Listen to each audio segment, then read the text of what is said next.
கள்ளக்குறிச்சியில் விசச்சாராயம் குடித்து பலர் உயிரிழந்ததன் எதிரொலியாக புதுச்சேரியில் உள்ள 110 சாராய கடைகளில் ஒரு கடை கூட ஏலம் போகாததால் அரசுக்கு 100 கோடி ரூபாய் அளவுக்கு இழப்பு ஏற்பட்டுள்ளது. விவரங்களுடன் இணைகிறார் செய்தியாளர் கிருஷ்ணா. வணக்கம் கிருஷ்ணா, விவரம். புதுச்சேரியில் அரசுக்கு முக்கிய வருமானத்தை தருவது கலால்துறை. இதன் மூலம் ஆண்டுக்கு சுமார் 1200 கோடி ரூபாய் வருமானம் கிடைக்கிறது.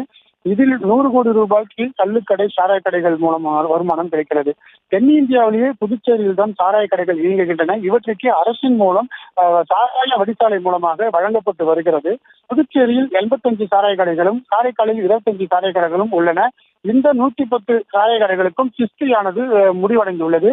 இது கடந்த 29ஆம் தேதி ஆன்லைன் மூலம் கலால்துறை ஏலம் விடுவதற்கான ஏற்பாடுகள் செய்யப்பட்டு இருந்த நிலையில இன்று வரைக்கும் ஒரு கடை கூட, சாராய கடை கூட ஏலம் எடுக்காத சூழல் ஏற்பட்டுள்ளது.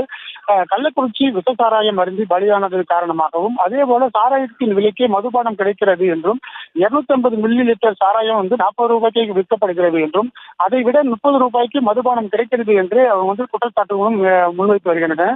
மதுப்பிரியர்கள் அதிக அளவில் சாராய கடைக்கு வருவது தற்போது இந்த கள்ளக்குறிச்சி விஷசாராய பலி தொடர்ந்து குறைவாக வந்துள்ளதாகவும் அவர்கள் உரிமையாளர்கள் தெரிவித்துள்ளனர்.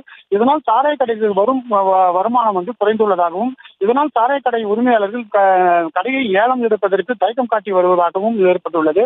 இந்த நிலையில் புதுச்சேரி அரசு கலால்துறை மூலம் வர வேண்டிய 100 கோடி ரூபாய் அளவிற்கு இந்த வருமானமானது தற்போது கேள்விக்குறியாகவே இருந்து வருகிறது.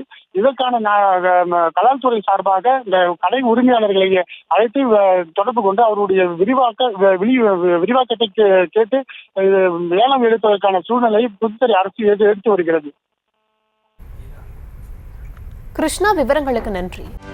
செய்திகளை உடனுக்குடனும் துல்லியமாகவும் தெரிந்து கொள்ள சப்ஸ்கிரைப் பண்ணுங்க.